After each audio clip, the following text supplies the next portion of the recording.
Namaste, namaste, namaste Vaishnavi, namaste. Sir, welcome to you from all our teachers across all branches of Pallavi Group of Institutions. Thank you so much, ma'am. Welcome, sir. I'm truly honored to be here with all of you, and it's a great pleasure. And pleasure is ours too, sir. And to see Vaishnavi after a long gap. True, sir. Yes. So nice, so nice. Very good.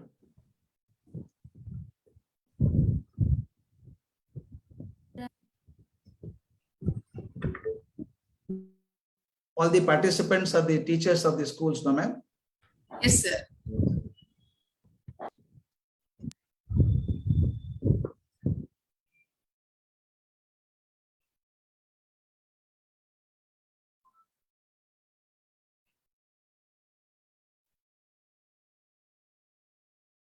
I had come to Hyderabad a number of times earlier, ma'am.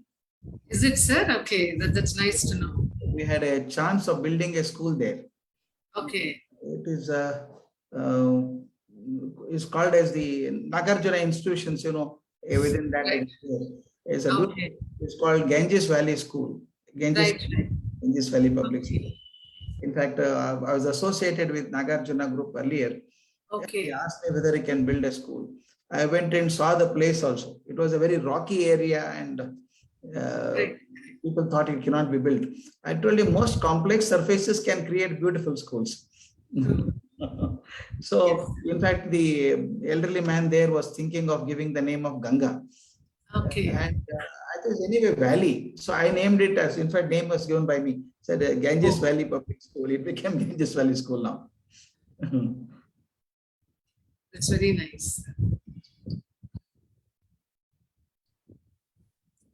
Nice. So, with your permission, do we just begin? Yes, ma'am. Yeah. Harini, go ahead. Yeah. May we begin now? Yes. Yes, please. Yes. In search of truth, I did the sublime and the weird. The blessed Guru arrived, had my knowledge rooted. The most dominant factor of our lives, I'm sure, has been our Guru, a supreme being and nothing else. I vividly recollect, even today in my mind, more than in my mind, literally in every crevice in my body and every pulsation in my system. It is just His presence which is the most dominant within me. Probably because of this, just about everything reverberates, which is not me, but the way beyond me. It gives me immense pleasure in welcoming our guest for the day, Dr. Gururaj Karajagi sir, a guru who will touch and take us to the highest level of experience, a revelation of life. We welcome you, sir. Thank you. Thank you so much. Thank you. Every child is special. Let's celebrate the efforts and achievements of our B.Ed intern from IFLU.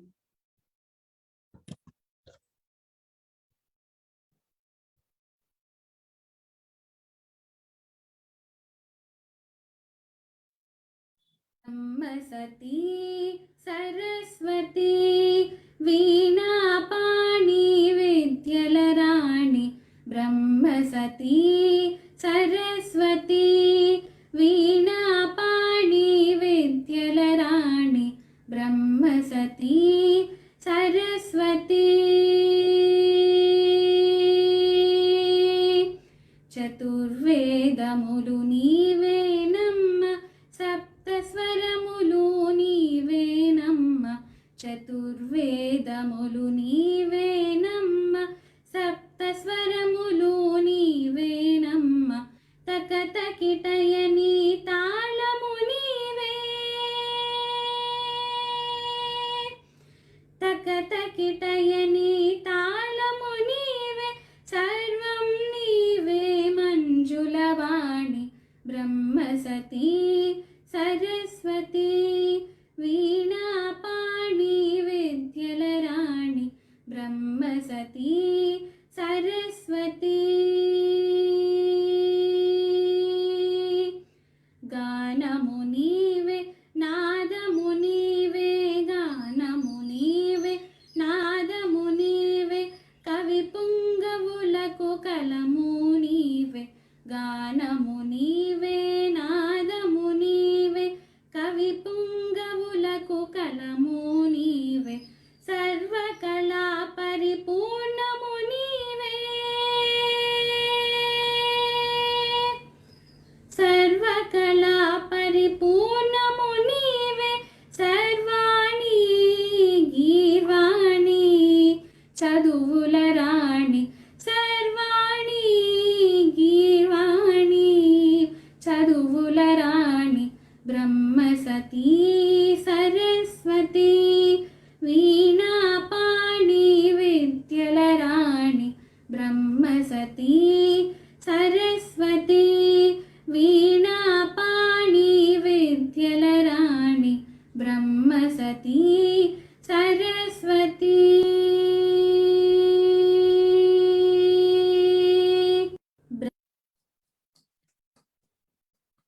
Beautifully sung by Khyati. A virtual applause to a lovely girl.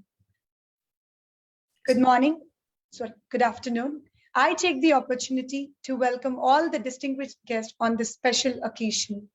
I take pride to welcome our Honorable Chief Guest, Dr. Gururaj Karajagi, Sir, Director of Academy for Creative Teaching, Bangalore. Thank you, sir, for joining us. Thank you, ma'am. Thank you. We have with us a respected chairman of Pallavi Group of Institutions, DPS Nacharam, Mahindra Hills, Nadagul, and Pallavi Engineering College, Sri M. Komraya, sir. Thank you, sir, for joining us. Here I welcome respected treasurer of Pallavi Model School, Miss Pallavi ma'am. Thank you, ma'am, for joining us. We have our academic director, Dr. T. Sudha ma'am, with us. Ma'am, we are blessed with your presence. Thank you, ma'am. I take this privilege to welcome our respected director of Pallavi Model School, Bodupal, Pallavi International School, Kisara, AVIS Tivoli, Mr. Sushil Kumar. Thank you, sir, for joining us. I would like to extend a warm welcome to our respected Director Operations, Mr. Murli Krishna, an alumnus of IIT Kharagpur. Thank you for joining us, sir. I would like to extend a warm welcome to Mrs. R. Anita Reddy, Director of Pallavi Aware International School, Sarur Nagar. Thank you, ma'am, for joining us. I would love to invite a beloved principal, Mrs. Tanuja ma'am, to this gracious occasion. Thank you, ma'am. Moving forward, we have with us Principal of Pallavi Model School, Boinapalli, Mrs. Shailaja Reddy ma'am, Principal of Pallavi Model School, Alwal, Mrs. Sunir Nagi, Mrs. Mitali Archit, Principal of Pallavi International School, Gandipet, Mrs. Sudishna Meral, Principal of Pallavi Aware International School, Sarur Nagar, Mrs. A. Vanuja ma'am, Principal of AVIS Tivoli, Mrs. Grazilda, HM of Pallavi International School, Kisara. We feel honored to have you amongst us. On behalf of our school principal, Mrs. Tanuja ma'am, respected teachers and staff and our team would like to extend a gracious welcome to you all. A good teacher is like a candle. It consumes itself to light the way for others. Let us start the program with the lighting of the lamp with certain insight into our lovely moments.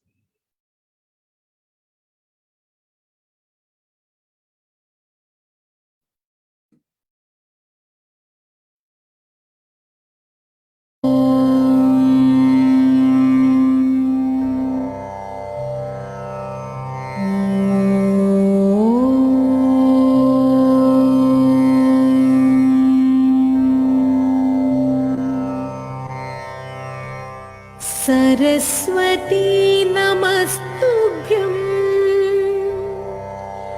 वरदे कामरूपिणी विद्यारम्भं करिष्यामि सिद्धिर्भवतु मे सदा सिद्धिर्भवतु मे सदा सिद्धिर्भवतु मे सदा।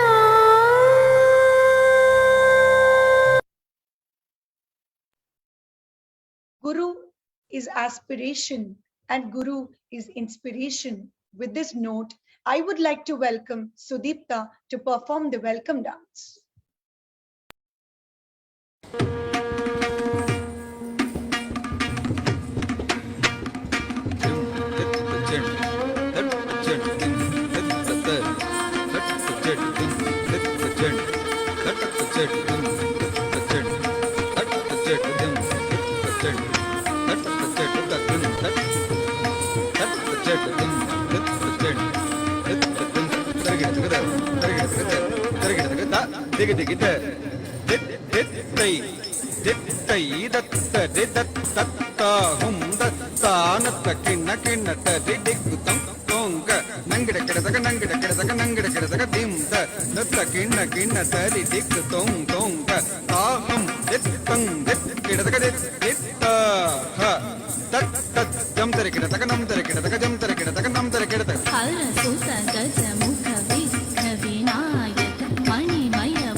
गणपति कौतं प्रसन्नवदनं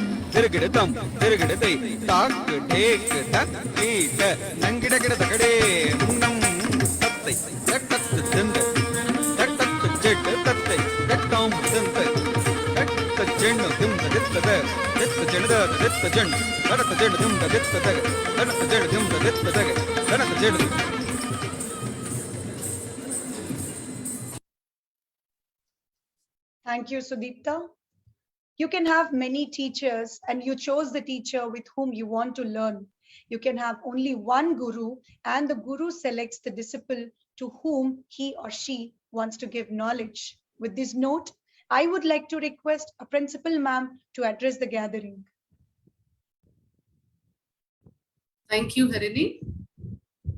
I deem it as my great pleasure to extend a warm welcome to all the teachers and our guest speaker for the day, Dr. Gururaj Karajagi, sir. It's an honor to have you with us, sir. Each one present here is a teacher, but each one of us have our own teachers in life. What did they give us?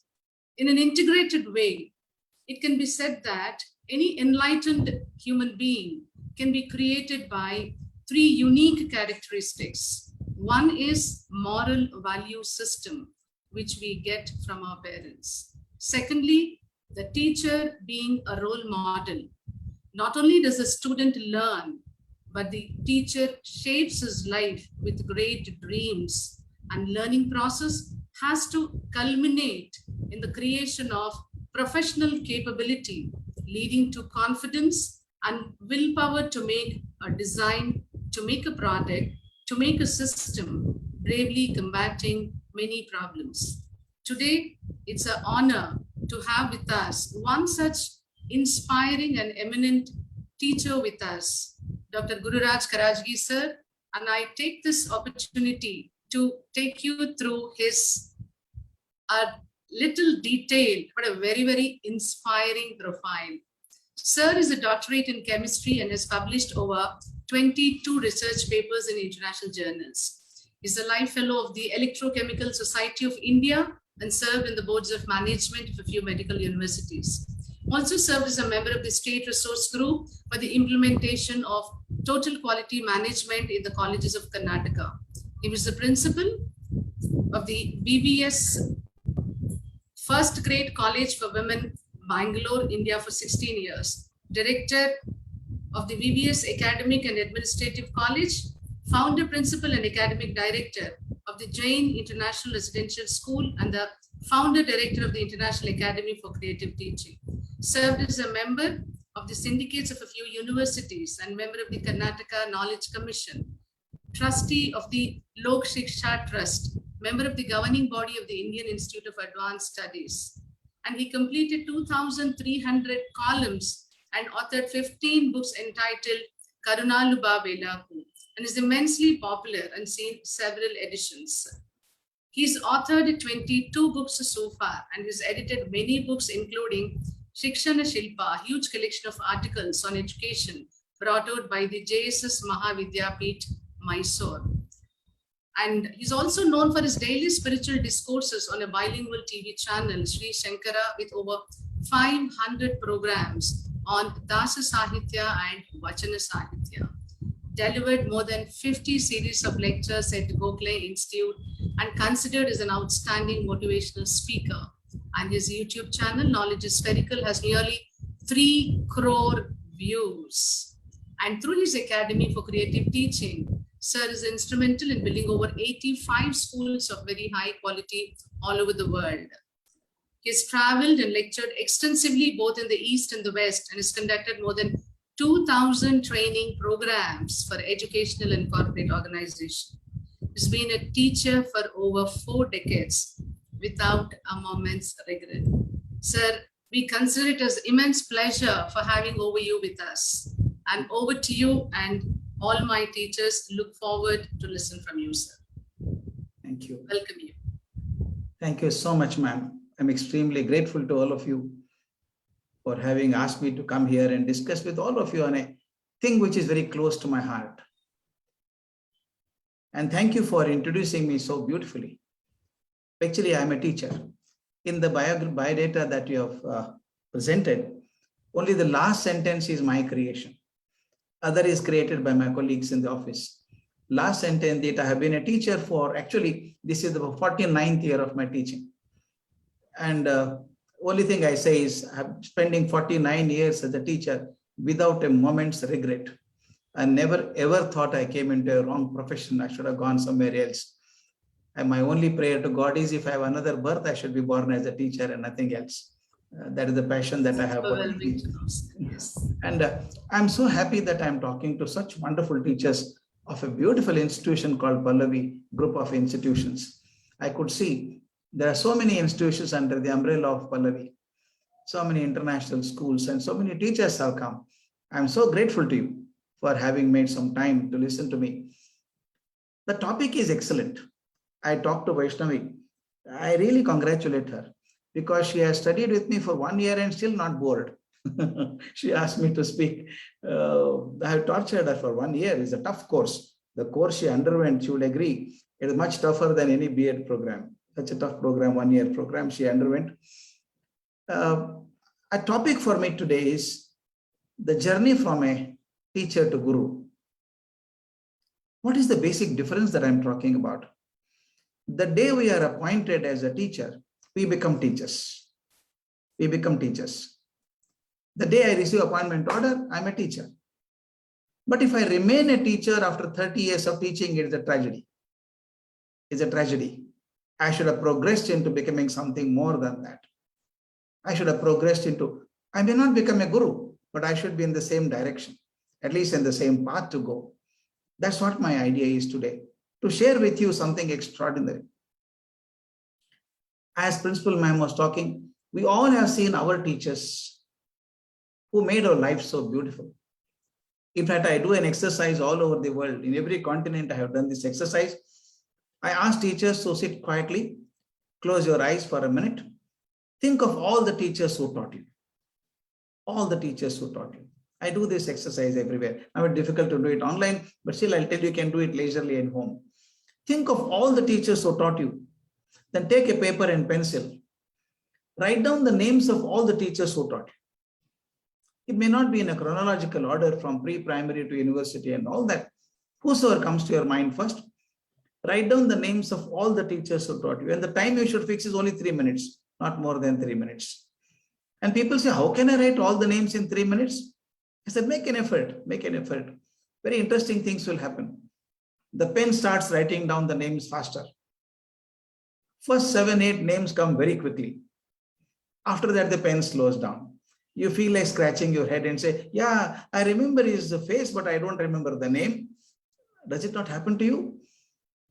Please see, when you go to a shopping complex, one teacher passes by, you don't even know, you not recognize the teacher. Some teachers you recognize by face, you may not remember the name. Some teachers you remember the name and everything, and the moment you see a teacher, you go up to the teacher, touch your teacher's feet and say, ma'am, you remember me? I was your student. Is it not right? I've done this research work. India is the land of diversities. On one side, we have got rural schools where one teacher teaches all 5 classes. On the other side, we've got international school where one subject is taught by 4 teachers. I have taken the average of those two. Can you believe we are taught by 100 to 125 teachers in our life? And when you start making a list of teachers who have taught you, you may not write more than 30 to 40 names. Only once in Shanghai, in China, when I was doing a workshop, one Japanese girl wrote 55 names, and that is the highest I've received so far. But then remember, if you can't write more than 30 names, what does it say? Out of 100 teachers, we remember only 30. A large number of teachers are lost in the hazy cloud of memory. Only a few are remembered for various reasons. Some are remembered because of the dress, some remembered because of the language skills, some remembered because of the class control, some because of the academic competence they had, some because of their kindness, affection. It's a huge spectrum of teachers. My question is, when I retire from teaching, 30, 35 years after my teaching, will my students remember me? Where will they remember me? Will I be lost in the hazy cloud of their memory?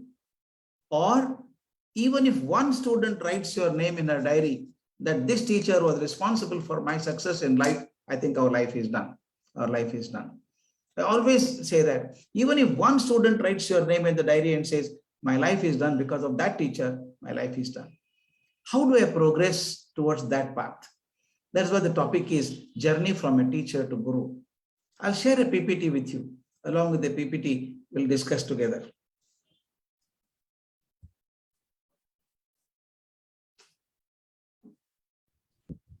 Abhishek, have you given the share screen option?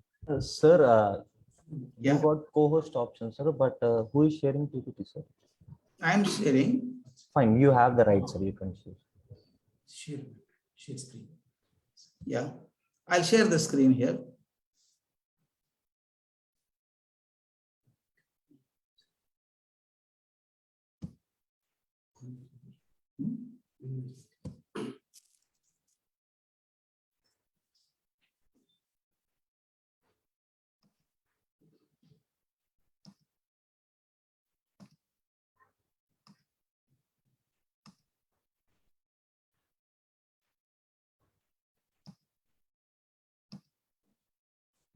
Yes, sir. It started sharing. Yes, can you see that? Yes, yes, yes. Okay. Fine. Yes. Yeah. This is something beautiful. A teacher teaches, but a guru changes life. We have seen people who changed our life totally. As I go along, I'll share beautiful things with you. I want to move from teachership to guru. We have a guru parampara in Indian history, not only in Indian history, the world history.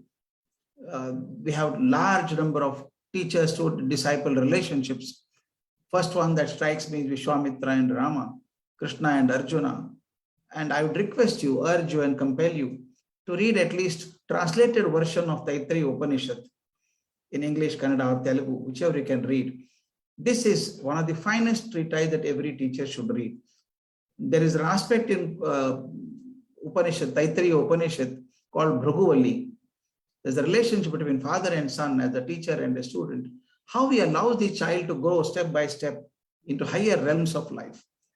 Those who have studied Sanskrit, you will know Annamaya Kosha, Pranamaya Kosha, Vidyanamaya Kosha, Manomaya Kosha, Satchidananda Kosha. All 5 levels it takes it. That was our traditional teaching earlier. Then we have Shvetaketu, Yajnavalkya, Janaka, Socrates and Plato. What amazing combination. Socrates chose to be poor. Plato was the richest student. Aristotle, Alexander, Jesus Christ and Andreas. Andreas was the first student of Jesus Christ. It is a great honor to be a student of Jesus Christ and the greatest honor to be the first disciple of Jesus Christ. In Sufi Parampara, we have Junaid and Al-Halaj Mansoor. And Ramakrishna, Vivekananda, we know Samartha Ramdas and Shivaji in Maharashtra. And to our own times, Shiva Subramaniam Iyer and Kalam. I have had the pleasure of being with Kalam for 15 long years. I had the chance of meeting him several times and translate him into Kannada whenever he came to Karnataka and traveled with him. Amazing. Not one lecture of Dr. Kalam got concluded without him mentioning about his teacher, Iyer Master, Shiva Subramaniam Iyer. That was amazing. Why I'm saying this is the parampara continues throughout. How does a teacher slowly transform into a guru? I try to make it as simple as possible. I've taken 4 levels of teachership. One is a new teacher. He is appointed as a teacher. What should a teacher do? A new teacher should do. First thing the teacher should do is, I have a request to make. Prepare for the class thoroughly. Should never go to the class unprepared. I'll share it with you, an incident. You've heard of Dr. C.V. Raman, the only Indian who got Nobel Prize in Science. Others were Indian born, but the one who remained Indian citizen was Sir C.V. Raman, who got Nobel Prize for Science. He was such a fascinating teacher. One day he was driving through Kabban Park in Bangalore. It was summer season. In the evening, it had rained and stopped. You know, when in summer it rains and stops, thousands of insects come and start hitting the light. We call them fireflies. They move like helicopters hovering around. They go and hit the light and fall down dead. You would have seen them, thousands of them. I don't know from where come. Suddenly they come in thousands and start moving around the light. Raman saw that. He stopped his car, got down from the car. Please visualize it. Got down from the car. On the center of the road, he was sitting and picking up something. That road does not have much traffic. It is within the park itself. On those days, traffic was still less. As he was picking up something on the road, another car came behind. It was the car of a professor in Indian Institute of Science, a great scientist himself, but he was a student of Sir C.V. Raman. When he saw Sir C.V. Raman sitting in the center of the road and picking up something, he said, oh, old man must have dropped his purse or something. He wanted help. He stopped his car and shouted, sir, anything you dropped? Raman shouted, don't come here. Come on the footpath, that side. Professor came there. And you know what he saw? Raman was sitting on the road and picking up the wings of those dead insects on his handkerchief. He's collecting them. He told his professor, sit down, you also pick up some. And professor thought the Nobel Prize is Nobel Prize, but senility you can't avoid. The old man must have become senile.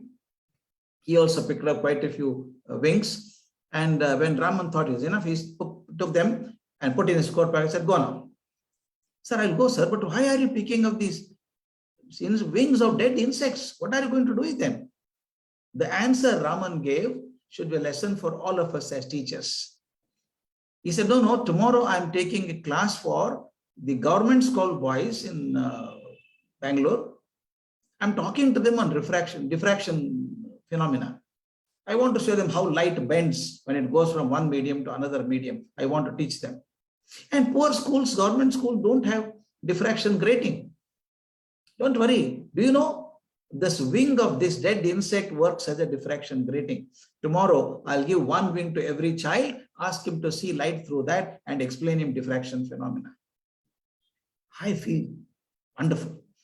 A Nobel laureate taking one class for government school students the next day, he prepares so much for one class, one off class. If a Nobel laureate can prepare so much for one off class, how much do you prepare as a professional teacher? I must go to the class thoroughly prepared. I'll share you something. I don't know how many of you heard the name of Dr. Linus Pauling. She's pronounced as Linus Pauling also. The man who got Nobel Prize twice in his lifetime. As a chemistry teacher, I revere him. He got Nobel Prize for his theory on chemical bond and also for peace. He had come to India in 1971.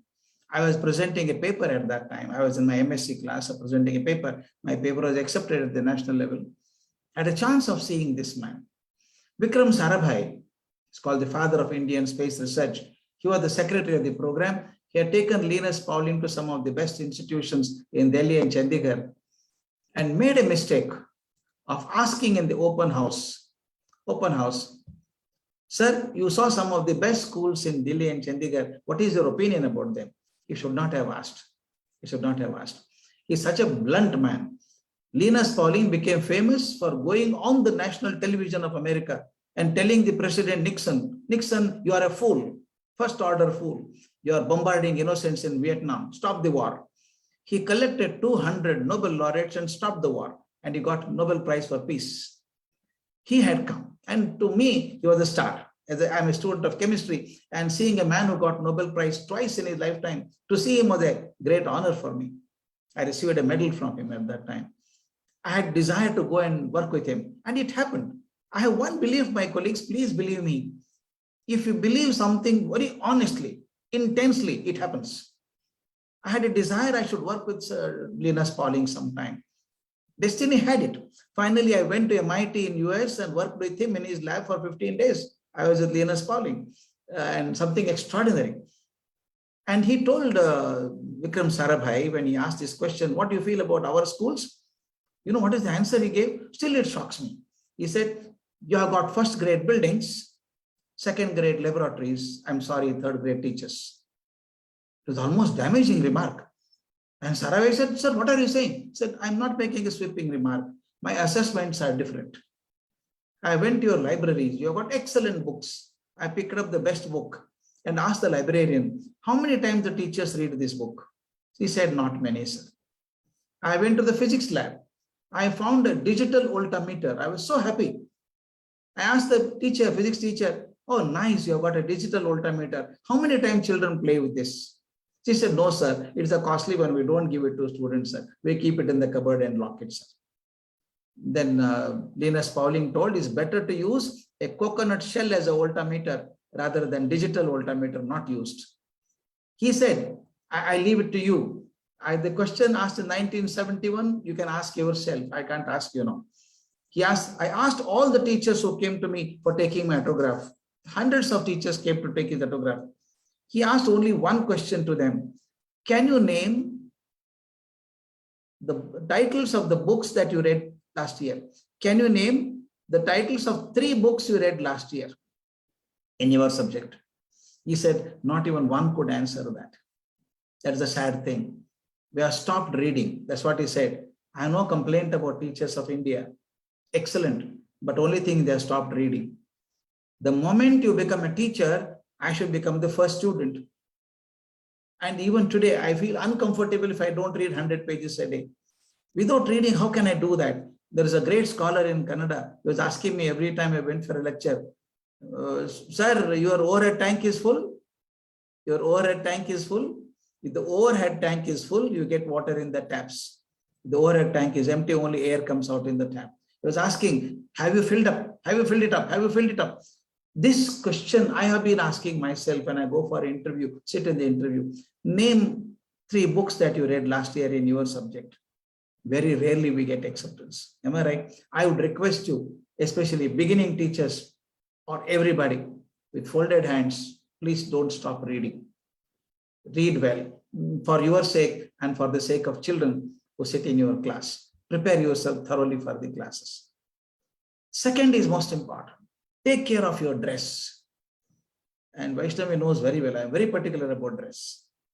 The reason is that you are a part of the visual media of the classroom. Classroom, visual media. Visual impressions are so strong. Visual impressions are very strong. It's not just the board and the notice board that is being seen, but you are seen. You are seen first and then heard. Remember, we should be appropriate. Don't you go back to your childhood when you went to the school and see which teacher you liked most. Teacher came with the perfect sari, pin in the right place, put her head properly, held a book in hand and walked like a spring in her feet. And we decided, if I become a teacher, I'll be like her. Is it not right? Somebody came with a shabby dress and we decided at that time, if I become a teacher, I'll never be like her. Dress makes an important thing. Not only teaching, yes, but when you make dress appropriately, it shows to students that you care for yourself, You are systematic, you are disciplined, am I right? So many things, and you have aesthetic sense. You are communicating through your body so many things. Therefore, I would always say, be particular about your dress, the dress that you wear. For some gentlemen, I keep making fun of them. Baba, you paid for the cloth. You are paying for the tailoring expenses also. Why don't you get them stitched for your size? It looks as though you borrowed somebody's dress and came. Be very systematic and neat about your dress. Second is about language. Some people say, I'm a science teacher, English is not important. No, English is important because you are communicating that knowledge through a medium, through English or Telugu or whatever language you are using. It must be used impeccably. Language should be most appropriate because that is the vehicle through which you communicate. Imagine you're traveling to one place. Imagine you're going to Delhi. Best thing is go by train or go by flight. Imagine you take a bullock cart. Bullock cart will never take you to Delhi earlier because it's a medium, it's a communication method. So therefore, when I want to communicate to people, my language should be appropriate. Use appropriate teaching aids. Go to the class with teaching aids. I work with a lady in America every year. I go to teach in America. I teach in 4 universities every year. There's one lady, I've been working with her for the last 10 years. Only I miss her in the last pandemic year. Otherwise, I go and spend time with her. She's a very young lady. She's in Chicago. I'll tell about her. I'll tell her name also. You can go to Google Bhagwan, type his name, her name, and you get 500 pages of information. Amazing lady. She has received the national award. I learned so much from this lady. She's a very young lady. You should see her. She holds all her teaching aids and books in the corridor and runs in the corridor. Oh, only 40 seconds for the bell to go. She will never go to the class even half a second late. She'll be there in the class. She says, if I go 1 minute late, I'm wasting 40 minutes. 40 students, 1 minute each. 40 minutes I'm late. That kind of person. And she's an amazing teacher. You know, I've seen one girl coming to her class with 103-degree fever. Her father dropped her to the school and went away. This girl attended only this class and went back home. I asked her, why did you come? You're not well. You've got high fever. You know what the girl told me? She looked at me incredulously and said, how can I miss Weimer's class? She's a magician, you know. She's a magician. I can imagine that the best certificate that any teacher can hope to get. My teacher is a magician. I can't miss the class. Her name I'll give you. It is Mary Ellen Weimer. Maryen. Her name is Mary Ellen, Maryen, Weimer, Weimer. You can see it on the screen also. I put in a small bits. Mary Ellen Weimer, Weimer. Just write Mary Ellen Weimer in Google. You get 500 pages of information about how to manage classrooms, how to discipline the students in the class. Plenty of things we get it. And I told you she's a very young lady. Yes, she's only 72. She's only 72. So I always say, if she can be so passionate at 72, what is the problem at 22, 32, 42, 52? What is her problem? She's so excited to teach. I learned so much from her. Many, many techniques I learned from her. So therefore, take care of your dress, language, and appropriate teaching aids and be exciting in the class. This is more important. 3 parts are there for a new teacher. One is preparing for the class. Secondly, being appropriate in dress, language, and teaching aids. And third and most important is create a climate of learning. How do you create a climate of learning? Have you not seen, as a student, you have seen some teachers, you like them. The moment you enter the class, class becomes so beautiful. Suddenly, class becomes so exciting. And some other teacher comes, you say, even you are smiling, suddenly you stop smiling. You suddenly look morose. You create an environment of the class. Go into the class and smile first. I always say, first smile. When you smile, you give 2 impressions to the students. Yes, I'm confident I can teach. And secondly, I love you. I love you. If you send both the messages in the beginning, class does not become dominating. It becomes scaring class. Class should be cheerful. Classroom management is a different art. It's a beautiful art. Therefore, first 3 things are there. One is subject, preparation. And second, your dress, your presence. Third is classroom environment. First, beginning of a career, we start doing that. Then the next step is more important. You are now a profession teacher. You have completed 4 or 5 years of teaching. Your content is with you. That's fine. Teacher tries to be creative. The next level is this. Now I know subject.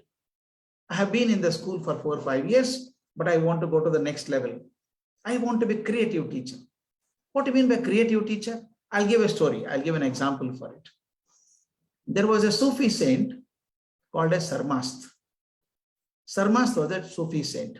It was a teacher. He was a teacher in a school. Such a passionate teacher. Students would follow him like a Pied Piper. Exciting teacher. One day he was teaching in the class, writing something on the board.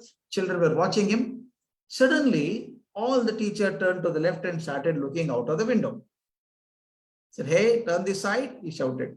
They all turned this side. Again, after 1 minute, they turned the left side to the window side. 2-3 times it happened. Then Sarmas thought something must be happening outside. He opened the door and saw something beautiful was happening. There is a small road in front of the school. A farmer was pulling a big bull towards his house. Big bull.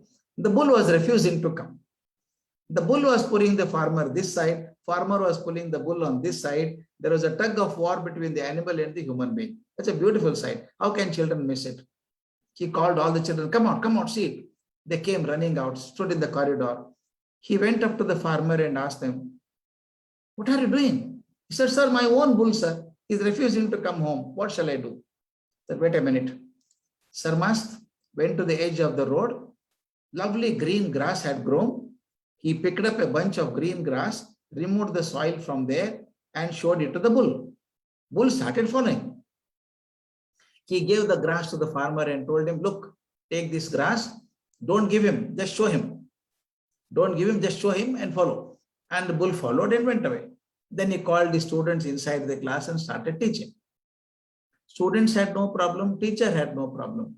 But the teacher in the next classroom had a problem. She went and complained to the principal, sir, this Sarmas does not know how to take the class. Huh? A bull comes, it takes them out. A dog comes, it takes them out. A cow comes, it takes them out. Is it classroom teaching, sir? Principal called Sarmas. What is happening in your class? Sarmas got to know what is happening. He said, sir, whatever was happening on the road was happening in the class also, sir. What was happening on the road? Bull was pulling the farmer this side and farmer was pulling the bull this side. In the class also, sir, I was pulling them towards the board and outside scenery was pulling them out. What did he do? Whatever I did for the bull, I did here also, sir. What happened? Bull wanted grass, sir. I showed the grass and it went away. Children wanted to see that sight. I showed them and brought them back. Students had no problem. Please remember this. When you conduct so many activities in the classroom, because we have to do activity-oriented teaching now. When you do activity-oriented teaching, some people think it's waste of time. A lot of noise there. No. Your class should be flexible enough for learning to happen, but not too flexible to be chaotic. I should manage that. This is more beautiful. When you become creative, it does not mean class goes out of control. You know how to do it. You know how to manage it also, how to control it. That is the creative part of it. Therefore, second level is you become creative. This is very, very important, my friends. Teacher is always positive. Imagine you have a small little sapling. You have to put water, manure, and allow sunlight to fall on it, and the tree grows by itself.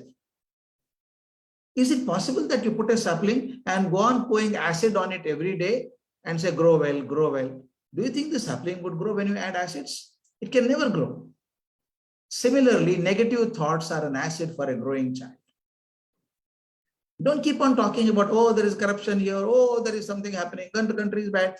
Don't ever teach them. They will know it later on. But my job is to be positive all the time. Teacher has no business to be negative. You have got to be positive because children are looking at you as a role model. I'll give one very funny example that happened. You can use it in that. I don't know whether you have got number of sections in your school. A, B, C, D sections will be there. One of my students, I've not changed her name. Her name is Sanmati.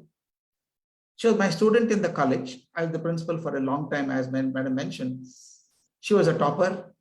She went to England, did her master's. Extraordinary English she had. She came back and worked in a very prestigious school in Bangalore. She was known as the best teacher in English. After 5 years of service, she got married. Went to a far-off place, which I know, near Bagalkot, a far-off place, a small town. Her husband is a big jamindar. He said, if you want to work, you can work, otherwise don't worry about it. But this girl is a beautiful teacher, wonderful teacher. How can she keep quiet? She telephoned to me, sir, you know this area, sir. I want to teach. I said, go and teach. There are 2 schools in the area. He said, sir, I don't know, sir. Can you put a word? I spoke to both the managements of the schools. She is an excellent teacher in English. She is #1 teacher in Bangalore only. She will be a star performer for you. Why don't you take her? Both the management said, no, sir, we don't want her. I said, why? Sir, she has studied in England. She will ask for a high salary. I said, she doesn't want salary. Then both wanted her. You know, when I said she doesn't want salary, both the managements wanted. I said, don't worry, she'll go and teach. She joined a school.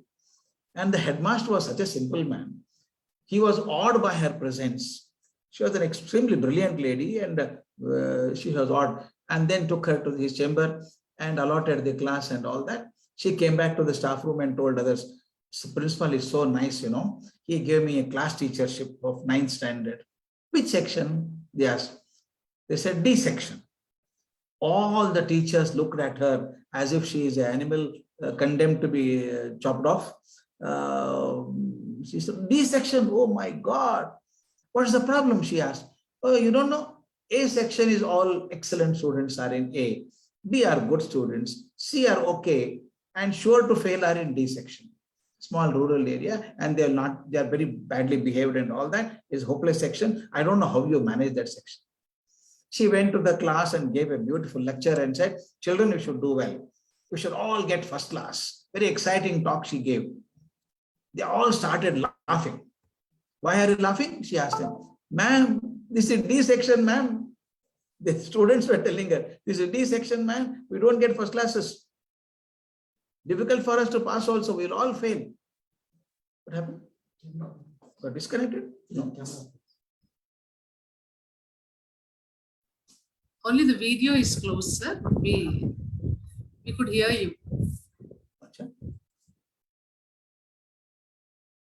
Okay. Oh, suddenly. Okay, Yes, sir. is it okay, madam, now? Okay. Very much yes. Yes. And then students started laughing. Ma'am, we are D section, ma'am. All first class is only for A section students.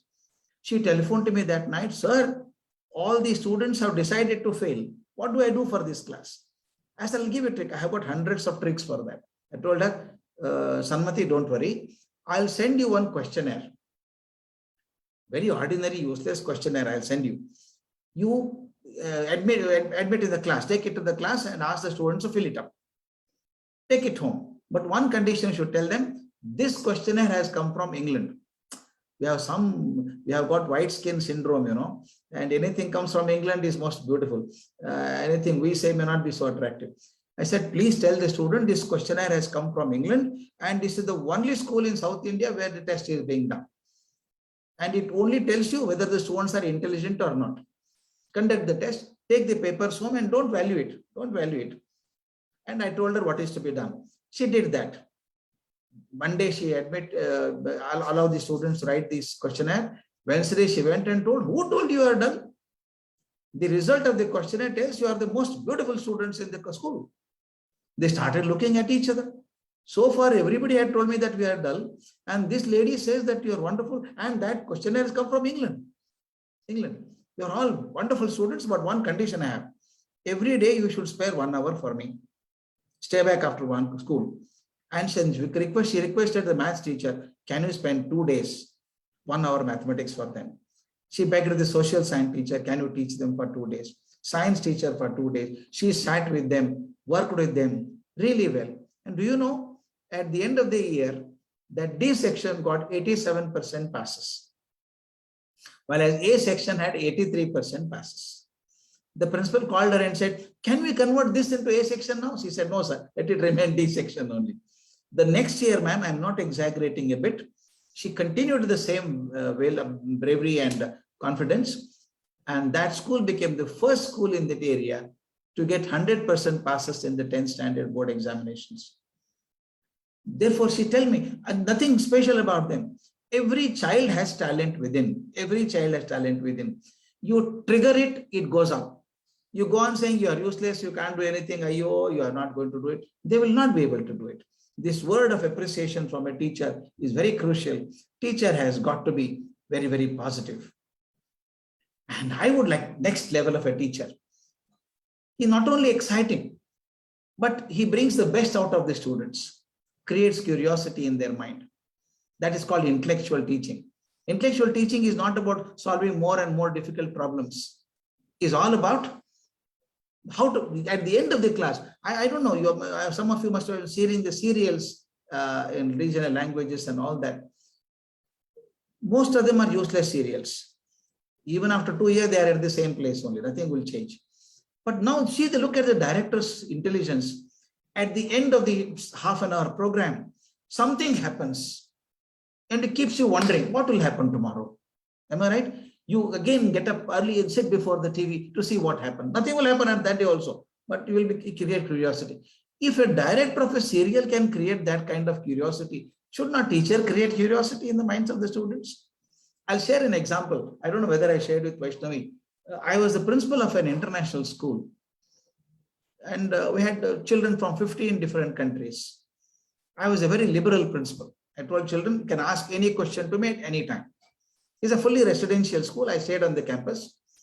On a Sunday morning, 3 boys came to me. Sir, we have a question, sir. I said, shoot. All 3 Americans. I'm Indian, settled in America for 3 generations. The boy said, sir, how does an ant sleep, sir?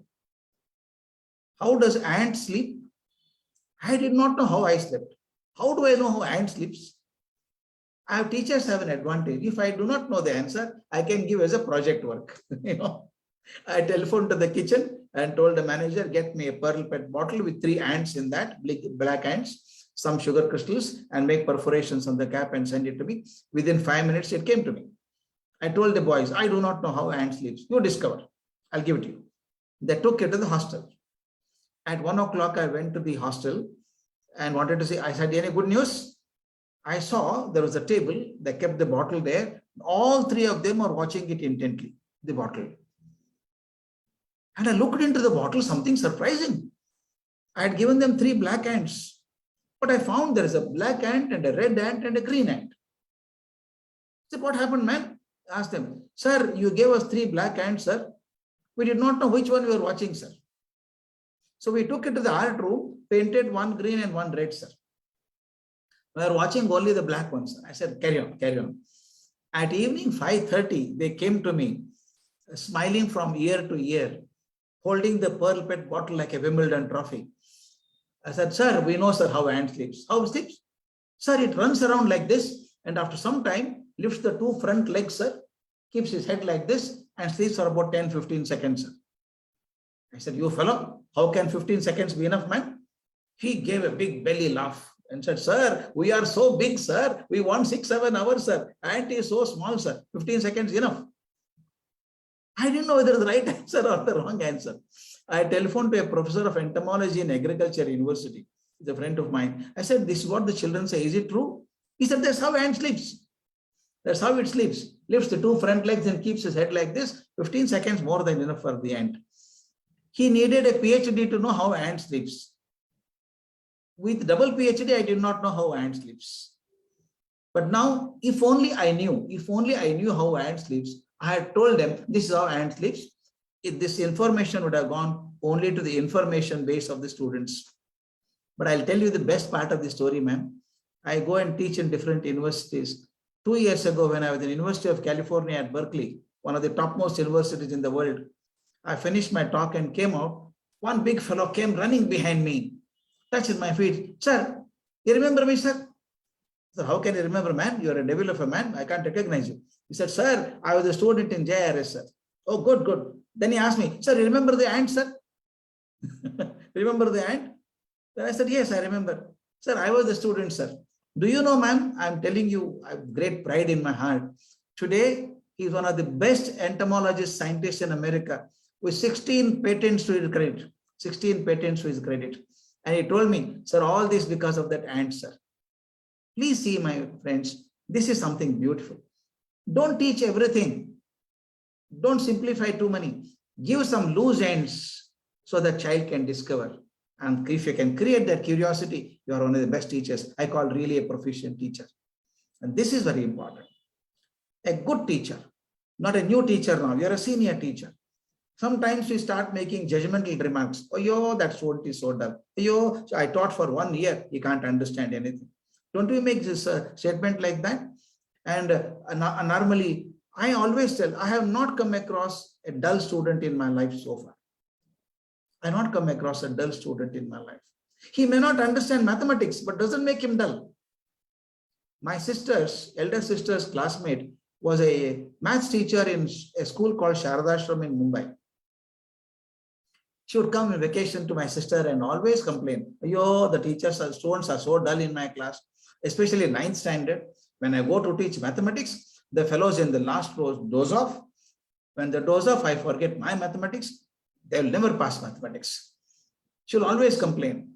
And evening, the boys will pick up their cricket kits and play in the Shivaji Park next. They are all wonderful players. And one of the boys was sleeping in her class, became the world's best batsman, and became the youngest Bharat Ratna of India. Sachin Tendulkar was her student. She would say, "Ayo, this fellow will never pass mathematics. This fellow will fail." I told her one day, I got wild and said, "Don't teach me all that. He may not understand your mathematics. You don't understand his mathematics." "What is his mathematics?" she asked me. He is only 5 feet 3.5 inches height. He carries a bat which is 4 inch wide, stands there, and somebody is throwing the ball at 150 km/h only to beat him. The ball comes to in a fraction of a second. Within that time, he should judge how much leg he should take forward, left leg forward, what angle the bat should come, where are the fielders, should he hit along the ground or over the ground. All this calculation should finish in quarter of a second. And when he hits the ball, it crosses the boundary. 1 billion people stand up and applaud. Beautiful shot, lovely shot. I told her, if you were to be there, you would land up in an orthopedic hospital. That is his mathematics. Is it not mathematics? In a quarter second calculating all that. And how many people who got 100 out of 100 mathematics got Bharat Ratna? He got Bharat Ratna. So never say child is dull. There is always the best part of the child. I always ask, what does Lata Mangeshkar know? I do not know what else she knows. Singing one, definitely. Am I right? Just because of singing, she became greatest. Bismillah Khan, just Shehnai, nothing else, he becomes the greatest. There may be one quality in the child which is so good. Therefore, a good teacher, a proficient teacher does not discriminate anybody as a dull teacher. One teacher was telling me, "Sir, I taught him for the whole year. He did not understand anything." I modified the question and asked him only, if you say that I taught for a whole year and did not understand, how did you teach for 1 year so that he can't understand? How did you teach for 1 full year so that he can't understand? The problem is with me. If I'm talking to you, if you don't understand, I failed. You did not fail. I did not. I failed. Therefore, a teacher does not discriminate everybody. He thinks properly. And I told about being creative. I have one small video here. I want you to watch it. It's something exciting. How a teacher should be different. This is a lovely video. Watch it. It just takes exactly 1 minute. There are 4 little dogs in this cabin, locked up. 3 are quiet, and this one fellow is mischievous. He can't keep quiet. Do you know what is he doing? He climbing up. He goes to the corner and starts climbing up. And other dogs are telling, "Don't go, you'll fall down. Don't go, you'll fall down." But this fellow will not listen. He's just climbing. Look at the risk he is taking. He must be enjoying that risk also.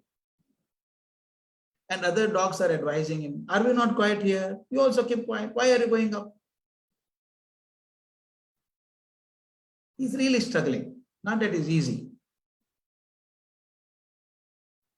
Now he puts his head up, pushes through the sheet. Yes. Oh, now he is stuck. 2 legs inside, 2 legs outside.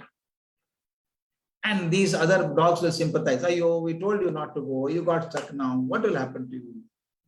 Sympathize. But this fellow will not. You see, actually, I kept the volume on. The dog has not barked even once. When you are busy, you don't talk, And the dog came below, said, I told you not to go. We are all comfortable. Why did you go? You are sick now. But he's still making efforts. First time he barked. First time he barked. Others are watching. We told this fellow not to go. He got unnecessarily stuck. Watch carefully what he will do. Yes. Now others come running. We should also have gone. We should also have gone. Same thing happens to a creative teacher. When she tries something new, others say, why are you doing it? Don't do it.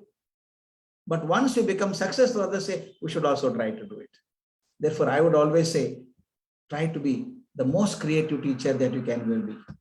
That's most beautiful. And the third level, you become a veteran teacher now. Veteran teacher.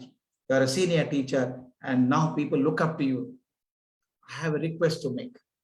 Sometimes, you are all wonderful people. I know you are all wonderful teachers. Sometimes when you become very experienced, you slightly become insensitive also. I know what it is. I know what it is. I've been here for 20 years. Suddenly, you become insensitive. You make some remarks against students and all that. I don't know how many of you heard of the name of Vikram. Vikram, you remember a very famous writer in English. He Most Suitable Boy. He wrote the book and became famous all over the world. Authority, one of the finest critic of English.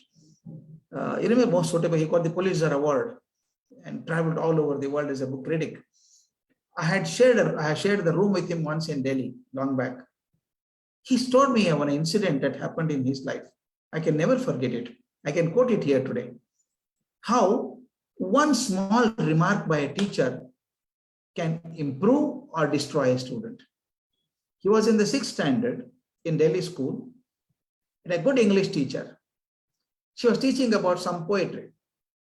She taught the poem and then said, why children? We should learn somebody's poems only. Why can't you write poems? Okay, by next Monday, each one of you should write a small poem on any topic that you want. Simple poem, bring it.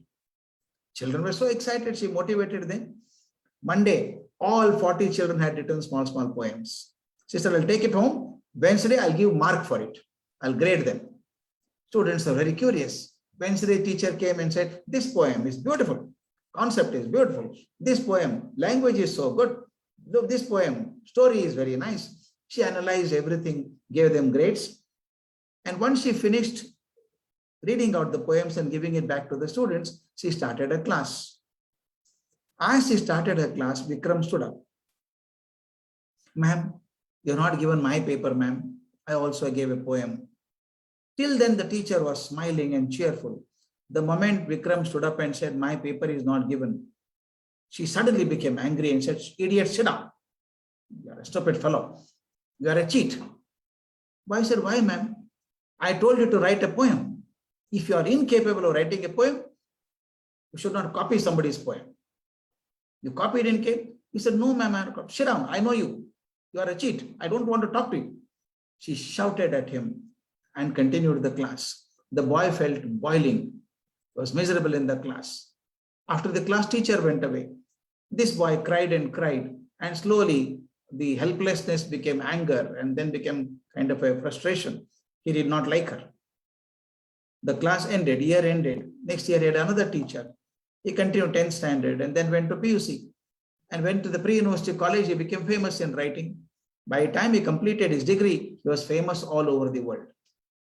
Famous all over the world. 15 years passed. One day Vikram was in Delhi and there was a phone call in the evening.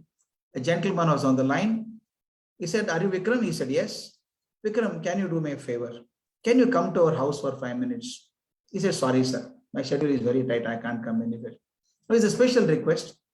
My wife was your teacher. She wants to meet you. My teacher? I know all the teachers. Which subject she taught me? I said, English. Oh, I certainly know her. What is her name? The gentleman mentioned her name. Immediately, Vikram's face became hard. The same teacher who had condemned him. He said, sorry, sir, I can't come. I have no time. The man said, sir, I know, Vikram, I know that you don't like my wife, but conditions are completely changed. Do you know that my wife is suffering from cancer? She's in the final stages now. For the last 2 years, she has been asking me almost on a daily basis, can you call Vikram home? Or take me where Vikram is. I have to talk to him. She is in a difficult situation. Can you come for her sake? Vikram said, I'll come only for 10 minutes. Next day evening, Vikram went there. You can visualize the scene. The husband took him inside, and the lady was sleeping on the bed. He could not even recognize her. Body is totally emaciated. And when she saw Vikram, she tried to get up. There was a chair put next to the bed. He helped her, put a pillow behind her. Great difficulty, she sat up. And husband went out, allowing the teacher and the student to talk to them.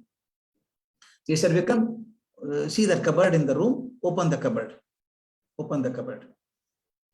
Open the cupboard. And there's under the newspaper, there's one envelope. Bring it. There's a brown envelope he brought. Open it.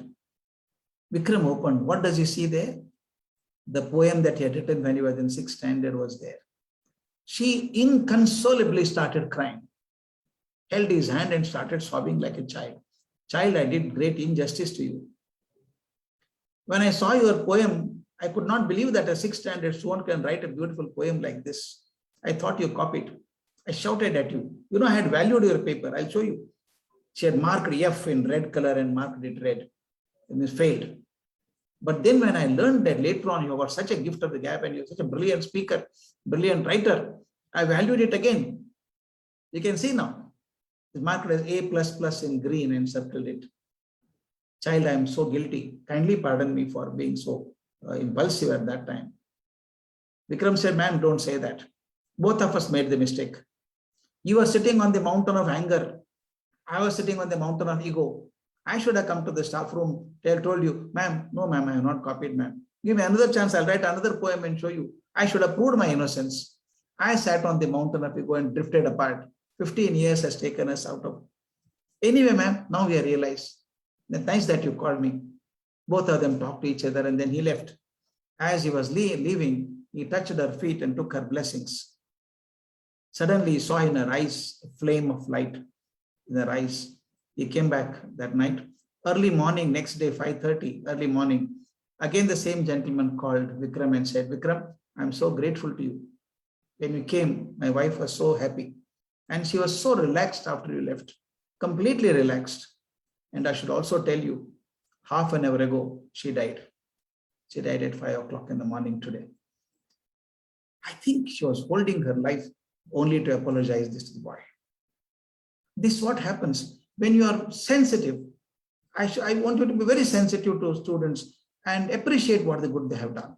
Whatever good they have done is beautiful. And this is next is, once you go to a higher level, a teacher has to be very cautious about the behavior. Very, very cautious about the behavior. How I talk, how I walk, how I talk to people.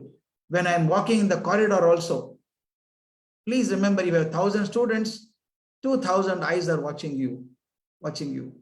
Ultimately, children follow what you do rather than what you say. 100 good things you may say. If you don't follow even one, people will have no respect. Therefore, I must be extremely careful about my behavior. And this is more important, my friends. Love our subject intensely. Whatever subject I decide to teach, I must be really serious about reading it. I have hundreds of examples I can give, but not required. Don't you think as we progress in life, I read more and more. I had to discuss with my colleagues, what have you done? Which book have you read? How did you analyze? That kind of discussion should become more. I had a teacher, ma'am, I tell you, amazing teacher. I had an English teacher, he used to teach me Vicar of Wakefield novel. Vicar of Wakefield is not a great novel. In fact, it could be quite boring if a teacher is not exciting. But this man made it so exciting. And suddenly in September month, he stopped coming. We're all feeling why teacher is not coming. His name was Neglur. And we came to know that he had a throat problem. He underwent a surgery and he may not come back. He will not come back, he will retire. We felt bad. A good teacher is not coming. December end, the man came to the class. And it's a gallery hall. You can visualize a gallery hall. About 50 students were sitting there. He took the book and his voice was unrecognizable. It's only hoarse voice. Vicar of Wakefield would strain. And students in the last row suddenly stood up and said, sir, we can't hear you, sir. He only said, make an effort, make an effort, make an effort. And suddenly 4 or 5 rows of boys and girls stood up, came down. We thought there will be rebellion in the class. But all these children came and sat on the floor in front of him, and girls stood up and said, sir, don't strain your voice, sir. We'll sit here only and listen to you, sir. You can talk in low voice. The teacher had tears in his eyes, put his hand on the head of this girl and said, thank you, child. Then we learned, ma'am, interesting, I learned he had a major surgery and doctors told him not to strain his voice till June, July. He said, no. The children are appearing for the board examination. I should teach the lesson. With that problem, he came there and taught us the full lesson. And I love English because of him. I love English because of him. Because the amount of pain he had taken to teach the subject to us. So therefore, when you love your subject intensely, this is wonderful. And as we grow older in teaching, I should become more humble, not arrogant. More humble. I learn from nature, ma'am. I learn from nature. When the tree becomes tall, it starts bending. And the branch of the tree which has maximum fruits will bend down. Only that branch with maximum fruits is heavy and bends down. If I know how to bend, there's a famous statement by Lao Tse. Lao Tse, founder of Taoism. He says, to be strong means to bend. To be full means to be empty. To be strong means to bend. A tornado hits the forest. Tornado hits the forest. And a big tree stands with arrogance. Nothing will happen to me. It is uprooted. But what happens to the grass? Grass knows how to bend. Nothing happens to grass. The dust is knocked off. It becomes fresh. Therefore, he says, as I grow older, I become this teacher, this final level of teacher. I come to the final level. Another 5 minutes shall I take? Sir, please do. Please. Yeah, because there's something exciting I want to share with you. This level of a teacher is not just teaching. He's a transformative teacher. She knows how to discover talents from within. Discover talents within. I tell you, all of us were students in the class. Some teacher discovered talent in me and made me a leader. It happened to all of us. Some teacher discovered, I didn't know that I was a leader. Somebody makes a leader. I got quite a few examples. I had a student in my college, ma'am. I had a student by name Manjula RS. She was second year BA student. Everybody condemned her as good for nothing. Ayo, she can't understand anything. She can't understand history, economics, sociology, and all that. One day I went to her house. I was a visiting principal. I used to visit so many houses to meet the 2 students there. Oh, again a video went. Yeah, now it's okay again. I went to her house. The girl was scared. Principal has come home. I may complain to the father that this girl is not studying properly. I had not gone there. When I saw the house, it was full of decorative wall hangers. Every inch of the house was occupied with decorative wall hangers. Crochet work, needlework, batik work, you name anything, it was there. I said, who did all this? I asked Manjula's father. Sir, Manjula did it. I said, Manjula? Manjula was in the kitchen along with the mother. Before I could say, she was there. She came there. I said, Manjula, you are so talented, child. Then I said, remove all this. Coming Thursday, you bring everything to the school, college. Some more material has, so bring everything. She came to the college. I made a display. And evening, I went a circular to the teachers and students. Today at 4:30, we have Manjula's exhibition. Go and see that. And by 5 o'clock, she was a celebrity in the college. Everybody, even the strictest of the strict teacher went and said, oh, Manjula, oh, wonderful. Can you teach me this crochet work? Can you teach needlework? She became a teacher for her teachers. Can you believe, ma'am? She passed her BA in 2nd class. 10 years later, I was still the principal of the college. My secretary told me somebody has come from Delhi to meet you, sir. As a sender in. This lady walks in. She put on a little more pleasing fat and smile on her face and confidence all over. She came and said, Manjula, sit down. What are you doing now? Her answer shocked me. Sir, I'm the Deputy Secretary in the Ministry of HRD, Government of India. I said, my God, Deputy Secretary is a senior IAS cadre. How did you go there? She said, the turning point in my life was the day you came home, sir. I said, how? I knew that I was good in handicrafts, but everybody condemned me. Oh, you're not doing well in sociology, history, economics. You're not good. But when you made an exhibition of my works in the college, everybody started appreciating. I learned it, sir. Then I did a diploma in creative modeling. And my clay model that I made was sent for international exhibition. It got the first prize. And I got 2 years scholarship to go to England and learn interior design. I came back. At that time, India was doing India Festival in France, India Festival in Germany, and everywhere. This girl has a tremendous talent of learning foreign languages. She knows 4 or 5 languages: Spanish, French, German, Russian, and something else, all as good as the back of her hand. And she came to India and started teaching how to do it, became a trainer, became an undersecretary, became deputy secretary. And I told her, mistake, Manjula, was not yours, mistake was mine. The door is there, I'm tapping here. I go on hammering the wall, open the door. Door will not open because the door is not there. I was trying to find your talent in history, economics, sociology, but your talent was in handicraft. And I shall conclude by telling, well, where is she now? That's something exciting. President Putin, he was the Prime Minister of Russia at that time, came to India.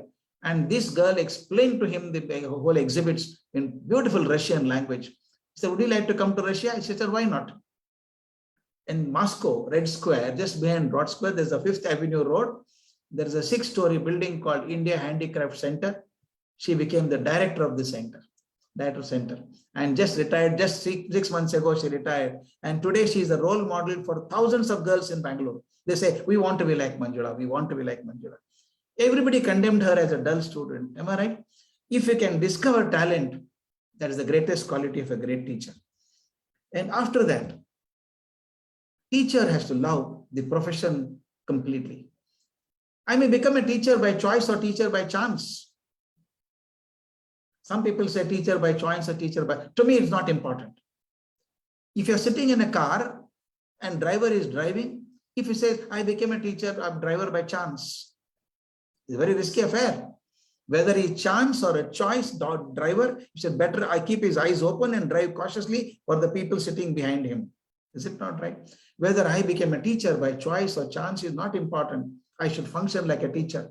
For the sake of my students who come into my class to learn something, I have got to be loving my profession. It is the most beautiful profession, ma'am. I can conduct one session only on loving the profession. I have done so much work in Japan. I was teaching in Tokyo University. I was teaching earlier as a young boy. I was just 22, 23 when I went to teach in US and Japan. Something happened at that time that made me change. And then this is most important. I had to spend 5 minutes on this. Teachers have to love their students unconditionally. There's no condition at all. I love them because they are my students. I always tell them, people tell me you blackmail or whitemail, I do that. I tell these teachers, if you can love the student sitting in your class as much as your own child, your children will be happy. If you love the students as much as your own child, your students will be happy. Your students, let's cut this. Your children will be happy. I'll share an example, ma'am. This is most beautiful. When I became a lecturer in the college, I was just 21. When I became 20 years and 3 months, to be honest, I became a lecturer in the college. I went to Ramakrishna Ashrama and asked Swamiji, can I become a teacher? He asked me, do you think you can love your students at least as much as your own children? I said, yes, Swamiji, because I had seen a teacher like that.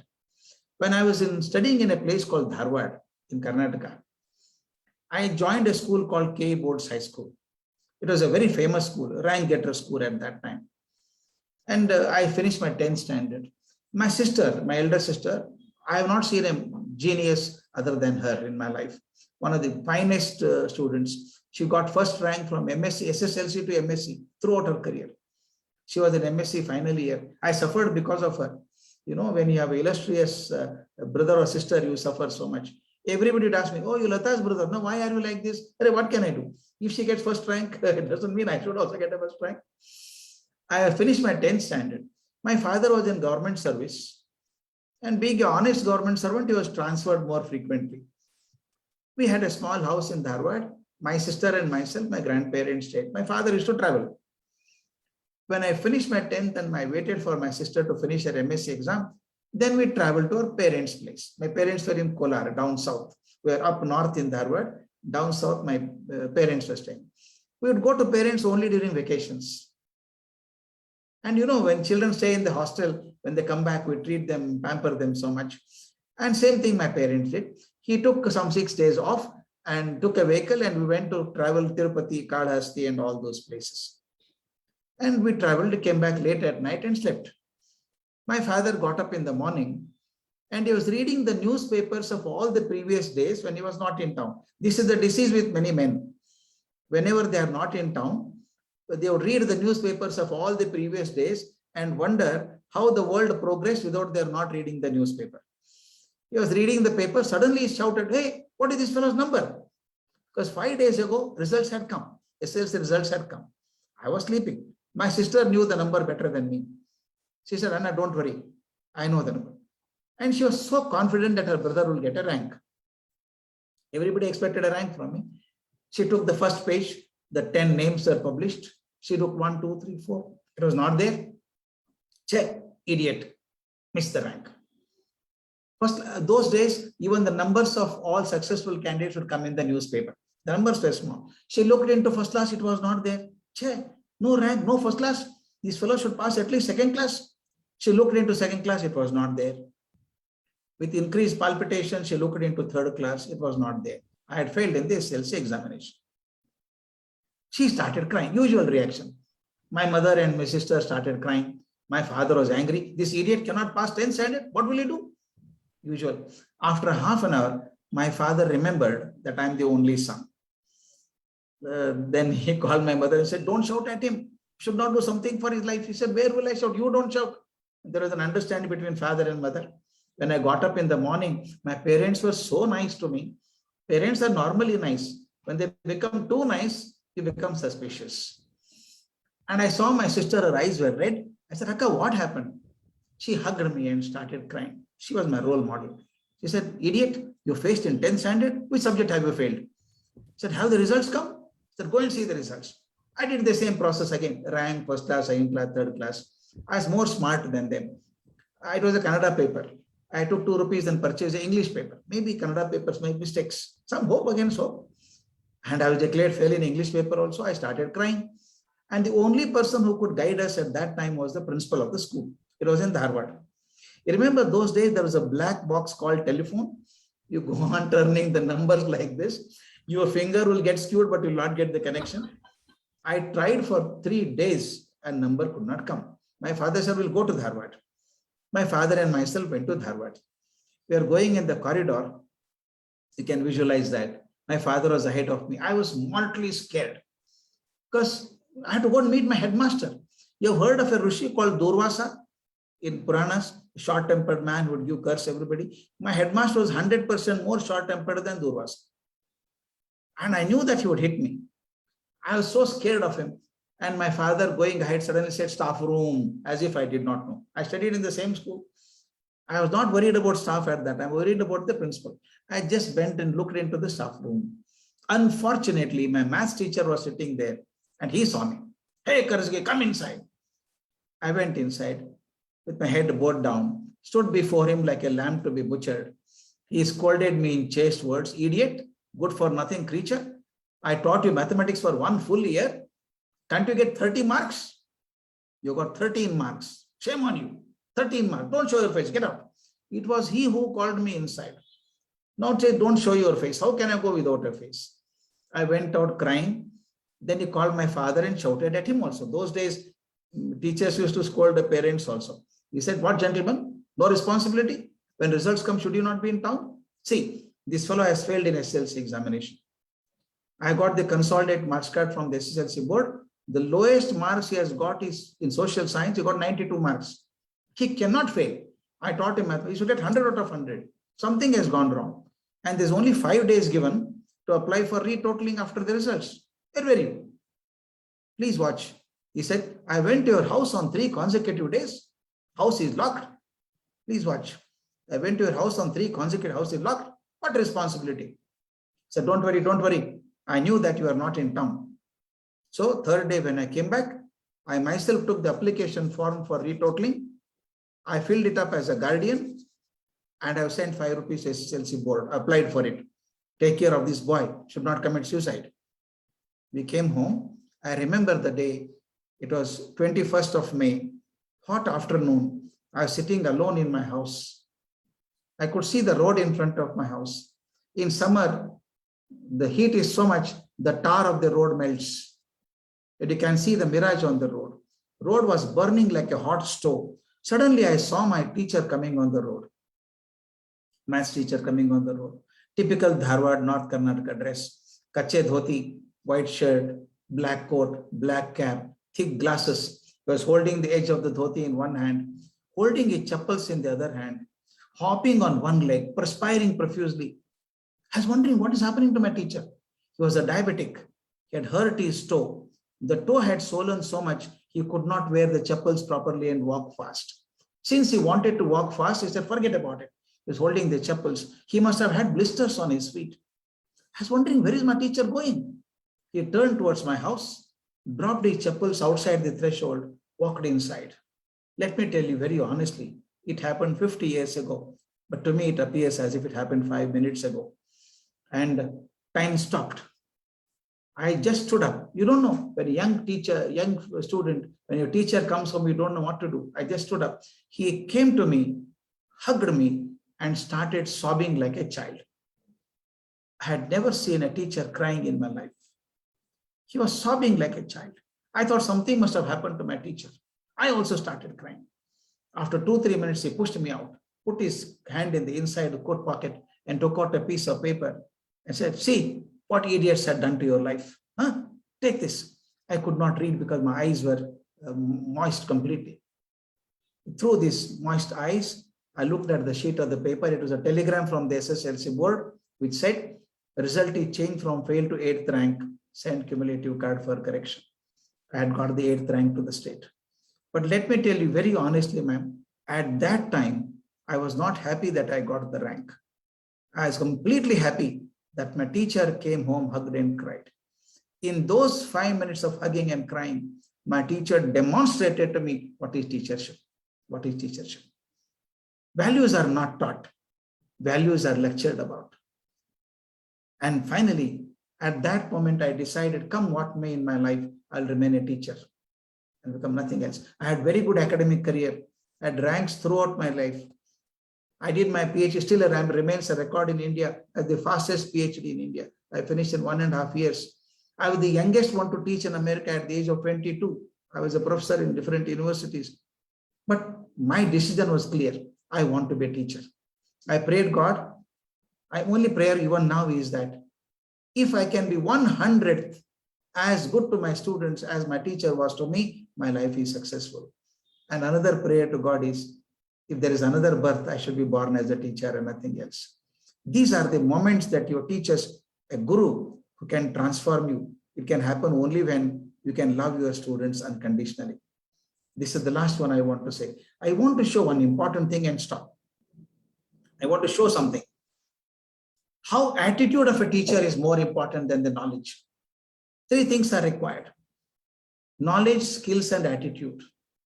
Yes, you require good knowledge to be a good teacher. Only knowledge will not help. You require good skills also. But more than that, you require top-class attitude. I have an experiment I'll show you here. Just a second. Shall I stop sharing? Yeah. Yes. Now you can see this. I've got a small experiment to perform. I don't know how many of you have seen. In fact, a student of mine came from New Zealand and I was talking to her something and I showed her an experiment. I showed her an experiment and recorded a video and put it on YouTube. Oh my God, it has gone all over the world and come to me only 3 times. I have got 2 forks here. I got 2 stainless steel forks, heavy stainless steel forks. I want to balance the 2 stainless steel forks on the edge of a glass. I kept an empty glass here. I want to balance it here.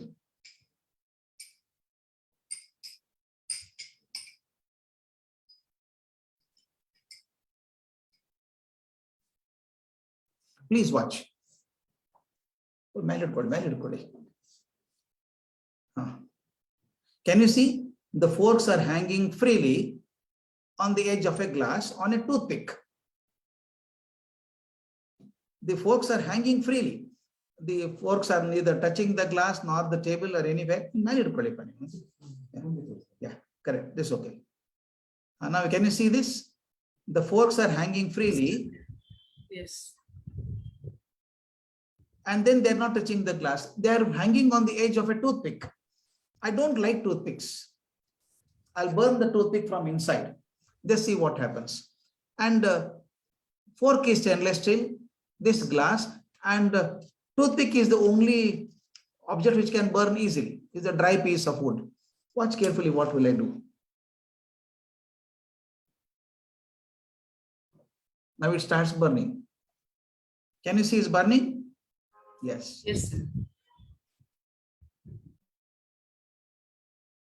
It's still burning. What should happen normally? The toothpick burns and the fork should fall down. Oh, it went off. I'll take another matchstick. I'll not leave it. I'll burn it again.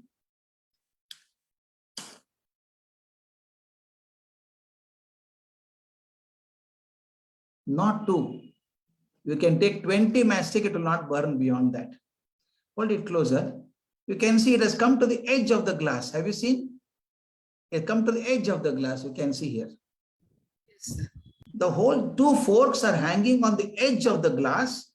Absolutely. It's only 1 millimeter thick glass and the forks are not falling down. My friends, I want you to see this. One fork represents, what happened to this? Video goes off. Okay. Yes, sir. It's visible now. Okay. One fork represents our knowledge. This fork represents our knowledge. Please, Medipa. None better. One fork represents your knowledge. Other fork represents your skills. You require knowledge and skills both. But please remember, knowledge and skills are personal to you. They remain with you and die with you. But this knowledge and skill will be useful to society or the school where I work, to the children. This is the organization, the glass. Our knowledge and selves are connected to the society through this toothpick, and that is the attitude. Toothpick is the attitude. Now, please see which can be burnt in this. Glass cannot be burnt, fork cannot be burnt, only toothpick can be burnt. That means in your life, your attitude is more tested than your knowledge and skills. Knowledge and skills. Attitude is more important. Now, please see, I'll lift the glass. I'll slowly push the attitude out. What happened now? Knowledge and skills also fell down.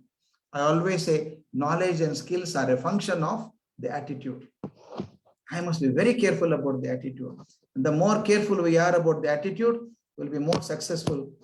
Yeah. Yeah. Okay, sir. More careful about attitude, we are happy with knowledge and skills. I have taken so much time, much more time than I should have taken. But anyway, the topic is so vast, I could not stop myself. I hope it was of some use to you. These 4 levels, I thought, as a beginning teacher to become a guru, who becomes a transformative teacher. These are milestones and they can be crossed. I may not become a great guru, but I must go in the same direction at least. I should go in that path at some stage. Thank you so much. Thank you. But I think everybody now definitely are in a trance. Especially me from USA, sir. Oh, I think, you know, Ma'am was our academic Namaskar. director, whom we've introduced in the beginning. Which place are you in? Yes, Which place are you in? I'm from New York, sir, Oh, and wonderful. I'm really fortunate to hear you today. I think, you know, your parents were so wise that, you know, they have named you Gururaj. Oh my You know, goodness. that itself shows that, you know, you are a guru of gurus. I'm really so fortunate to hear you, sir. Today, you know, you are a true guru. I think, you know, I'm also like you, but, you know, I felt so humble today listening to you and your stories, especially the story of Vikram Seth and the simple narrations. Believe it or not, this glass experiment, we had seen it on YouTube going Yes. viral. And, all of us were, told that, this is what is required in a teacher. I'm really so fortunate to listen to your words, and that too in such simple language.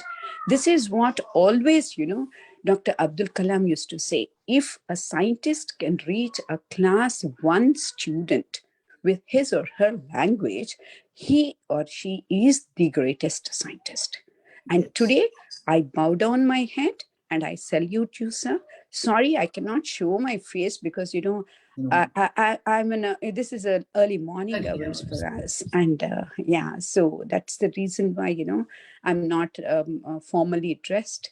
So I feel ashamed to show No. myself. Thank you, ma'am. But thank you so much, sir. My head bows down before you. Thank you, ma'am. You mentioned about Dr. Kalam. As I told you, I was fortunate to be with him for 15 long years. I knew him before he became President of India. He was very fond of me. You'd call me Dr. K. You'd call me Dr. K. And I translated him so many times and traveled with him. I tell you, ma'am, I have not seen a more humble person. and Correct. I would, in fact, one day there was a huge audience of about 2 lakh people. And I had to translate him. He called me and said, do you think they understand what I speak? I said, most of them don't understand. Then why are they here? They come to see you. I told him, see me, am I a hero? He asked me. I said, why do you call yourself a hero? You are far better than a hero. And then his lecture started, ma'am. I was standing next to him and translating him. Difficult to translate Kalam. Because he gets emotional, you go on speaking for 5-6 minutes. Then say, yes. Yes means I should remember everything in a zip form and translate it. I require at least 3-4 minutes. I was doing it. He was standing like this on the podium and watching me. I finished my translation. I moved my mic away and told him, sir, I am through. You can start. He didn't start. I thought he didn't hear it. Again, I said it loudly because all cameras were on us only because he's the President of India. And I was a little conscious. I said, sir, I'm through. I told a little loudly. He didn't start. I shook his hand and said, sir, I'm through. Suddenly said, oh my God, you spoke such beautifully in Kannada. Even I understood Kannada. He started talking about it without bothering about the whole world is watching him. And after the talk, he came out of the podium. I said, give me another mic. He was an unusual president, not a straight jacket president. He took the mic and told all of them, all of you understood my talk because of Dr. K. Clap for him. Everybody. Then he handed over the mic and hugged me on the stage. I told him later on, sir, now I'll tell you why people came to see you. It is so easy to remain ignorant throughout life, but impossible to remain innocent. Very good. And Kalam remained innocent till the last moment of his life. Can you believe me, madam? In 2001, he had told me that he wanted to die teaching. And he did. He did. And we stayed. We were fortunate enough to stay with him for days together. Yes. Because I think I was fortunate because of my husband. And my God. And, he always used to ask me this question. Sudha, really you want to become a teacher? Really you want to become a teacher? And his finger always rose like this. Do you understand? Do you understand? Yeah, those were the days. Yes. As a president, he was such a humble soul. I think today, we owe a lot to him and to the father figure like you in front of us, who has taught us in such simple, humble language to be a teacher. The pride being a teacher is what we should enjoy. Yes, I'm really so happy to hear you, sir. Thank you so much. Namaskar. Namaskar. Thank you so much, Sudha ma'am, for joining us in the early hours in spite of your... And I think you said it all from all of us. Sir, we really fall short of our words. I think the influence, that each one of us are carrying with us, all the teachers present here. I think this Saturday evening has set a different tone for the coming months. Whatever I say, I think I would not be doing justice to what each teacher would be feeling at this moment. True. And definitely, True. sir, with your permission, there should be a sequel too for this. Yes, ma'am. Yes. Yes. I should be thankful to all of you for your tremendous patience. You tolerated me so long. Fish. Thank Yes. you. It's really lovely listening to you, sir, and it Next really time, madam, feels so next good. time when I come to Hyderabad, Yes. I'll Yeah. do personally session because doing on Zoom is something different. But True, sir. Yeah. but actually In- doing personally and standing and doing a offline is always good. Is always nice. And Vaishnavi has seen me as an offline teacher. Yes. Especially with kids I've designed quite a few kits. When I come to Hyderabad, I'll bring them. I'll make them play with the teachers. The kids are there. Especially all of us have some blocks or the other. Emotional block, perceptual block, habitual blocks. How to come out of them? Then once you come out of it, we have become extraordinary teachers. We'll do that. Definitely look forward for that, Yes, sir. ma'am. Yes, ma'am. Thank you so much, ma'am. Thank you. Gurubhyo Namaha. Thank you. Thank you, Vaishnavi. Thank you so much, dear. Thank you. Thank you. Over to you, Harini. Ma'am. Thank you, sir, for your enlightening thoughts. A guru awakens the intelligence and awareness. A teacher gives structured information to give us more knowledge about Guru. Sir, you were the right person, sir. We really enjoyed your session. Thank you so much, sir. Thank you, ma'am. Thank you, ma'am. Be thankful that you don't already have everything you desire. If you did, what would be there to look forward to? Be thankful when you don't know something, for it gives you the opportunity to learn. Be thankful for the difficult times. During those times, you grow. It's a great honor to propose a vote of thanks for the event. The relationship between apprentice and mentor is one of the most beautiful and most sacred relationships. In sharing his wisdom with his apprentice, the mentor discovers even more wisdom to share. My heartfelt thank you to our special guest, Dr. Gururaj Karajagi, sir, for showing us the path to elevate us to a stature of Guru. I would like to thank our management committee, teachers, and everyone gathered here. It's my privilege to propose a vote of thanks and acknowledge the contribution of those who worked really hard to make this program successful.